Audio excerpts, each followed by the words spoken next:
Kāda ir jūsu bijusi līdzinājā pieredze fizioterapijā? Vai jums ir nācies apmeklēt fizioterapeitu? Nu, jā, ir bijis, jā. Jā, ir bijis.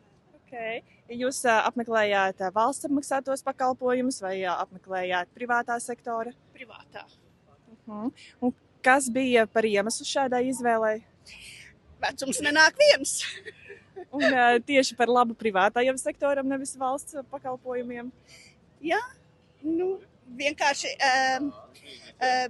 tuvāk mājām. Nu, labas atsauksmes par meistaru.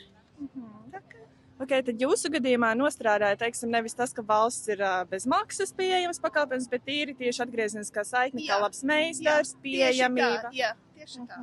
Ok, paldies. Un kāda ir bijusi jūsu pieredze? Man ir bijusi pieredze, un es gāju tur, kur man ieteica, teiksim,